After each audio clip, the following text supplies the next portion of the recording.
Hello and welcome to all my dear student. प्यारे बच्चों, सभी का स्वागत है भाई। गुड मॉर्निंग सभी को। प्यारे बच्चों, हम पढ़ रहे थे वेक्टर। अच्छा, आपको पता है कि ठीक है, तो सिक्स्थ लेक्चर आज हमारा होगा वेक्टर का। और आज जो इम्पोर्टेंट कंपोनेंट होने वाला है वेक्टर का, वो क्या होगा? Resolution of vector. क्या होगा? रिजोल्यूशन ऑफ वेक्टर, बहुत ही इंपॉर्टेंट कंपोनेंट। अच्छा, तो रिजोल्यूशन वेक्टर है ना, एक ये इंपॉर्टेंट एप्लीकेशन है वेक्टर की। क्या है? इंपॉर्टेंट एप्लीकेशन है। आपको फिजिक्स में हर जगह अगर कोई दिखने वाली है तो वो रिजोल्यूशन ऑफ वेक्टर, कहीं भी आपको रिजोल्यूशन करना पड़ जाएगा। कभी फोर्स का करना पड़ेगा, कभी किसी का मतलब बहुत सारे कंपोनेंट ऐसे होंगे। आपका वेलोसिटी का कंपोनेंट, मतलब इसको रेक्टेंगुलर कंपोनेंट बोलते हैं। क्या बोलते हैं? मतलब वेक्टर को रिजोल्व कर दिया आपने एक्स एक्सिस और वाई एक्सिस में। आज समझते हैं कैसे वेक्टर को तोड़ा जाता है एक्स एक्सिस और वाई एक्सिस में अलग अलग से। अगर कोई भी वेक्टर एक इंक्लाइंड दिया हुआ, कोई भी अगर इंक्लाइंड वेक्टर दिया हो, या तो उसको कंप्लीटली एक्स एक्सिस में लेके आओ या वाई एक्सिस में लेके आओ। इंक्लाइंड का कोई मतलब नहीं है। प्यारे बच्चों, अगर किसी बच्चे ने अभी तक चैनल को सब्सक्राइब नहीं किया तो चैनल को सब्सक्राइब लो, ताकि आने वाली वीडियोस का आपको नोटिफिकेशन मिलता रहे। तो पढ़ेंगे कि भाई जो आपका जो रिजोल्यूशन ऑफ वेक्टर है ना, होता क्या है रिजोल्यूशन ऑफ वेक्टर। अच्छा जी, क्या है कि जैसे कि आपने कहा कि जो एक वेक्टर है, गिवन वेक्टर कोई भी, ठीक है। अब जो एक गिवन वेक्टर है ना, उसको आप दो या दो से ज़्यादा कंपोनेंट में ब्रेक कर सकते हो। टू और मोर कंपोनेंट में इसको क्या कर सकते हो? आप ब्रेक कर सकते हो। जैसे कि उसका क्या हो? इफेक्ट कंबाइंड हो। क्या हो? इफेक्ट कंबाइंड हो, उनको हम बोलते हैं। जैसे कि आपका कोई ओरिजिनल वेक्टर है, बात करेंगे। जैसे ये आपका आर वेक्टर है, ठीक है। इसको आप कितने कंपोनेंट में तोड़ सकते हो? दो या दो से अधिक कंपोनेंट में आप तोड़ सकते हो, ठीक है। किसमें? दो या दो से अधिक आप इस कंपोनेंट में इसको तोड़ सकते हो। अच्छा, तो जो कंपोनेंट होंगे ना, वो क्या होगा? कुछ ना कुछ उनको एंगल की रिक्वायरमेंट होगी। क्या होगी? एंगल की रिक्वायरमेंट होगी। If they are right angle to each other then they are called rectangular component. कैसे? आप बात करो, जैसे कि मेरे पास ये कंपोनेंट है। आप देखो कि जो आर को मैंने ब्रेक किया किसमें?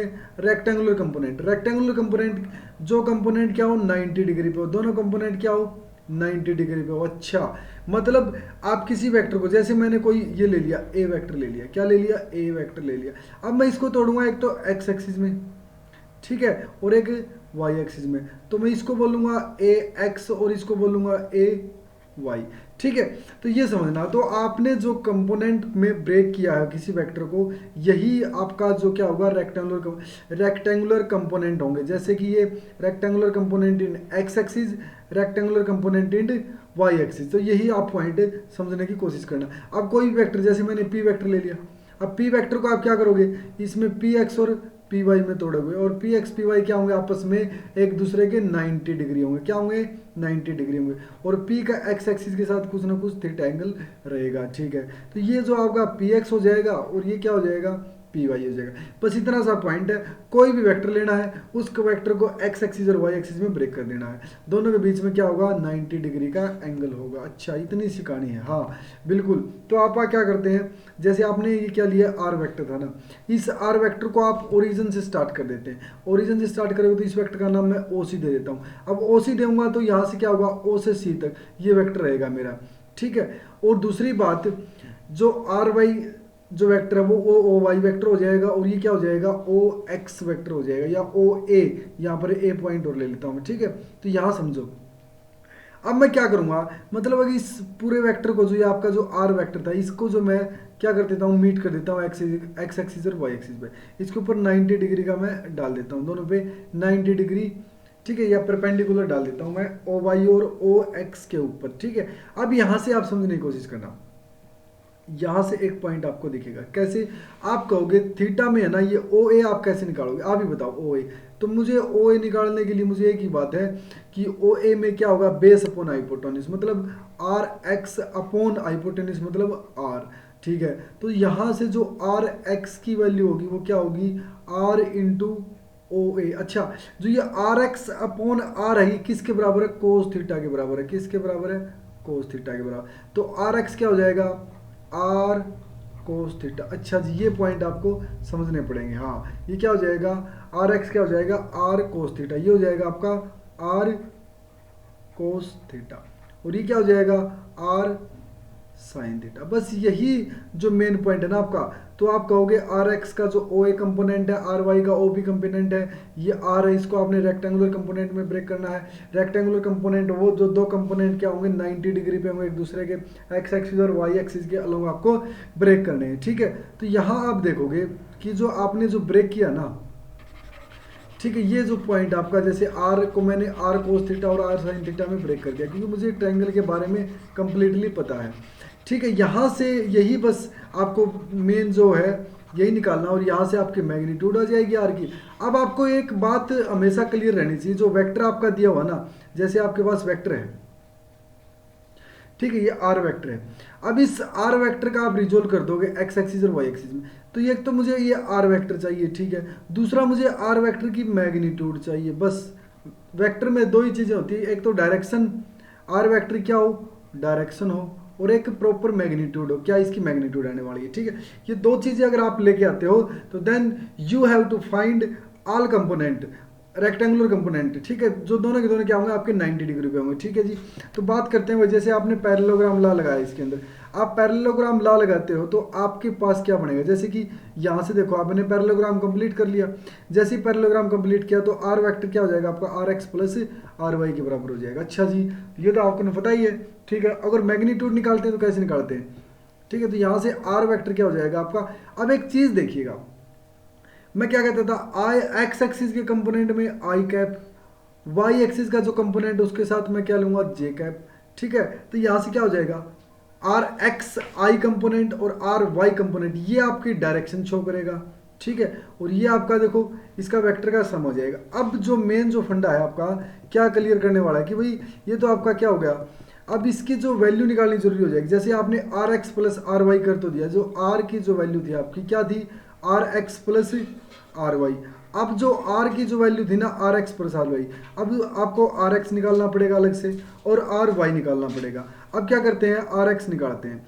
आर एक्स निकालने के लिए क्या करना पड़ेगा, हमें इस ट्रायंगल को लेना पड़ेगा। देखो यहाँ पर ये ट्रायंगल, क्योंकि ये कंपोनेंट है आपका, ठीक है। तो इसके लिए आपको cos theta R X upon R, तो यहाँ से जो आपका कंपोनेंट क्या आ जाएगा, आर एक्स से आर कोस थीटा आ जाएगा, क्या आ जाएगा, आर कोस थीटा। सिमिलरली मैं आर वाई निकाल लूँगा, और आर वाई भी आपको पता है क्या हो जाएगी, ये ट्रायंगल आपकी, इस ट्रायंगल से आपका क्या होता है ना, वो पी बी एच और एच एच बी, ठीक। यहाँ से अगर आप देखोगे तो यहाँ से कोस थीटा और साइन थीटा दोनों वैल्यू आपकी निकल जाएगी। अब करना क्या आपको, आर एक्स निकल गया, आर वाई निकल गई, क्या करेंगे अब दोनों को, क्योंकि अब मुझे क्या निकालना है, आर एक्स का कंपोनेंट निकालना है, और इसमें क्या करने वाले हो आप, आर और आर वाई में सबसे पहले आपके पास क्या होगा, आर जो था आपके पास R x plus R y था। अब R x plus R y है जो, उसमें क्या रहेगा, जो मेन इंपॉर्टेंट है, मैं क्या करूँगा इसमें, मैं क्योंकि देखो मेरे पास आर और कोस थीटा मतलब दोनों के दोनों क्या है, इसको मैं स्क्वेयरिंग और एडिंग कर देता हूँ, क्या करता हूँ, स्क्वेयरिंग और एडिंग। तो यहाँ से आपको जो है ना आर क्लियरली आपको मेंशन हो जाएगा, ठीक है। तो आप इसके जो इक्वेशन 1 है ना, इसमें आपको क्या करना है भाई, सीधी सी बात है, मुझे इस ट्रायंगल में थीटा को अलग से निकाल दो, मैं R square plus Y square जैसे ऐड करूंगा तो यहाँ पर आर स्क्वायर कॉमन आ जाएगा और ये इक्वल ही आर स्क्वायर के हो जाएगा। तो मैं यहाँ से आर की वैल्यू निकालूंगा तो रूट ओवर क्या हो जाएगी, आर एक्स प्लस वाई, ये मेरा मैग्नीट्यूड निकल के आएगा। क्या निकल के आएगा, ये मैग्नीट्यूड निकल के आएगा। अब आर एक्स का वैल्यू मुझे पता है, आर वाई का पता, तो यहाँ से मैग्नीट्यूड भी मैं निकाल सकता हूँ, ठीक है। अगर दूसरी बात यहाँ पर 3 कंपोनेंट दिए हो तो क्या करोगे आप, आर एक्स का होल स्क्वायर, आर वाई का होल स्क्वायर, आर जेड का होल स्क्वायर और उसका रूट ओवर, यहाँ से आप 3 कंपोनेंट भी ले सकते हो, ठीक है। तो यहाँ पर जो डायरेक्शन ऑफ जो वेक्टर है, अब डायरेक्शन कैसे निकालोगे, डायरेक्शन का मतलब होता है स्लोप, डायरेक्शन का क्या मतलब होता है, स्लोप। अब स्लोप कैसे निकलेगा, आपको पता है कि ये थीटा दिया हुआ है, इस थीटा से मैं क्या करूँगा, टेन थीटा निकाल लेता हूँ बस, आपके पास क्या आ जाएगा, स्लोप आ जाएगा, क्या आ जाएगा, स्लोप। अब यही स्लोप क्या करेगा, आपकी डायरेक्शन बताएगा भाई, ठीक है।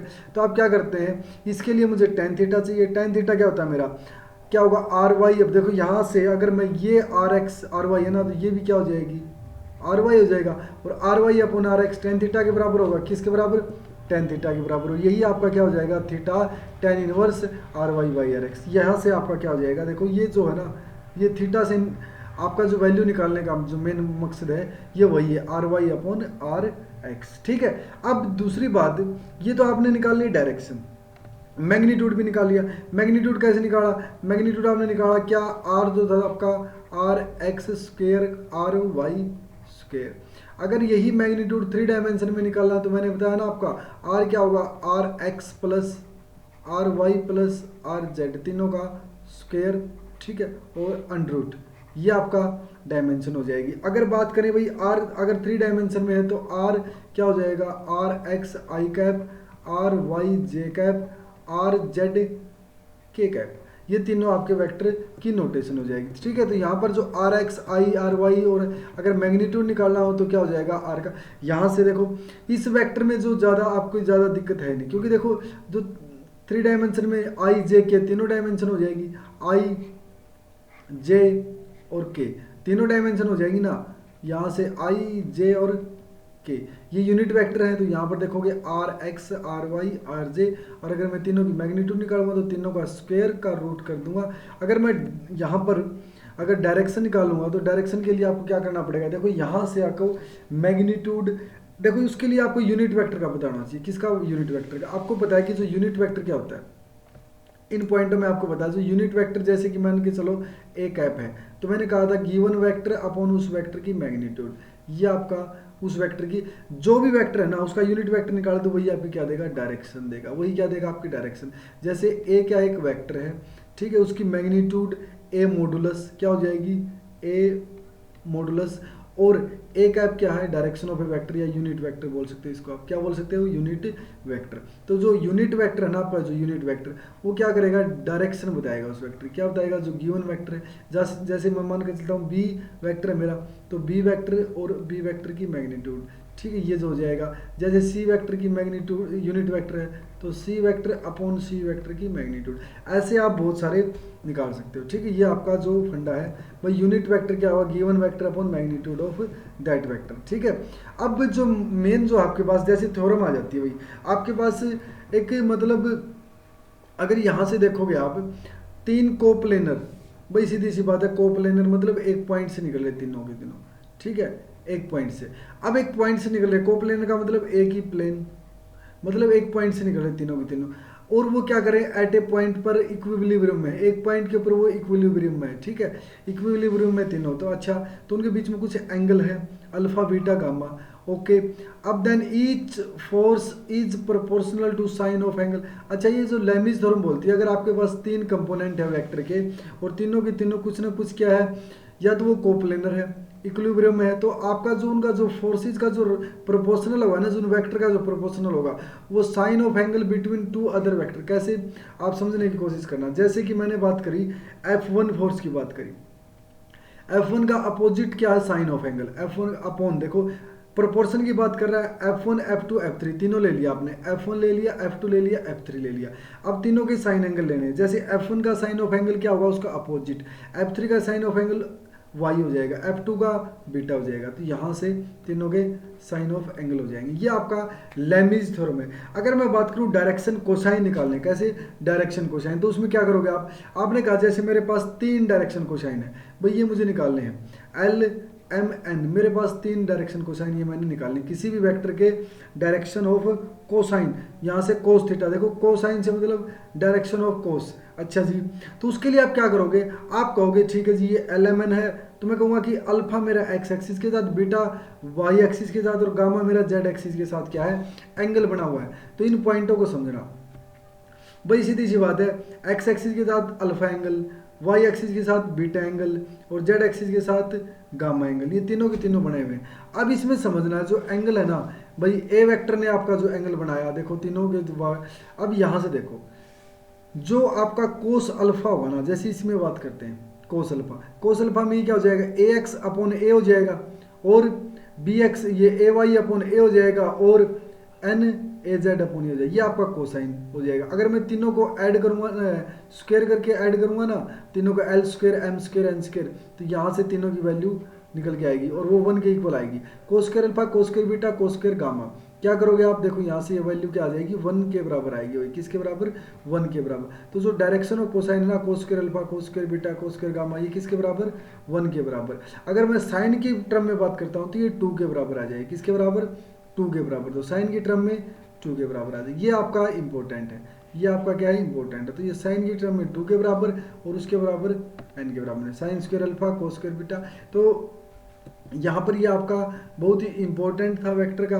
वेक्टर में आज हमने क्या पढ़ा, रिजोल्यूशन ऑफ वेक्टर। क्या पढ़ा, रिजोल्यूशन। भाई किसी कंपोनेंट का आपने रिजोल्यूशन करना है, जैसे ये देखो, अब इसमें जो शॉर्टकट में आपने देखना, जैसे कि आपने बात करी भाई किसी वेक्टर का मुझे क्या करना है, रिजोल्यूशन करना है। क्या करना है, रिजोल्यूशन करना है। तो आप क्या कहोगे, स्टार्टिंग में आपके पास वेक्टर होगा, क्या होगा, वेक्टर होगा। जैसे आपके पास ये वेक्टर है आर, ठीक है, इसका आपने एक्स एक्सिस और वाई एक्सिस के साथ रिजोल्यूशन करना है, ठीक है। अब दूसरा, यहाँ पर ये वेक्टर कैसे भी हो सकता है, ऐसे भी हो सकता है, ठीक है, और ये वेक्टर आपका ऐसे भी हो सकता है। 3 वेक्टर मैंने लिखे हैं। आप कहोगे इस वेक्टर का भी मैं 90 डिग्री के कंपोनेंट में रिजोल्व करता हूँ और इस वेक्टर को भी मैं 90 डिग्री के कंपोनेंट में रिजोल्व करता हूँ। ये एंगल थीटा, ये एंगल आपका थीटा था और ये एंगल आपका थीटा था। अब जिसके साथ थीटा एंगल है ना, वो हो जाएगा आर कोस थीटा और दूसरे वाला क्या हो जाएगा, आर साइन थीटा। बस यही रिजोल्यूशन ऑफ वेक्टर। जिसके साथ थीटा है आर कोस थीटा, बाकी क्या हो जाएगा, आर साइन थीटा। जिसके साथ थीटा है आर कोस थीटा, ये क्या हो जाएगा, आर साइन थीटा। ये आपका रिजोल्यूशन ऑफ वेक्टर, ज़्यादा कोई बड़ी बात है नहीं। और यूनिट वेक्टर आपको पता है, ये जो ए यूनिट वेक्टर निकाला तो ए वेक्टर अपॉन में ए वेक्टर की मैग्नीट्यूड, ठीक है। और लेब्निज थ्योरम आपकी मैंने बताई कि जैसे आपके 3 फोर्सेस थे, तीनों फोर्स इक्वल होंगे किसी प्रोपोर्शन में, वो प्रोपोर्शन क्या होगा, जैसे sine of alpha, sine of beta, sine of gamma. ध्यान रहे जो ये अल्फा बीटा एंगल है ये F1 का अपोजिट एंगल है, F2 का अपोजिट एंगल है, F3 का अपोजिट एंगल है। तो ये आज की वीडियो थी, बहुत ही इंपॉर्टेंट वीडियो थी। प्यारे बच्चे अगर अच्छे लगी है तो आप इसको लाइक करना है, शेयर करना है और चैनल को सब्सक्राइब करना है। मिलते हैं नेक्स्ट लेक्चर के अंदर, तब तक के लिए बहुत बहुत धन्यवाद, थैंक यू।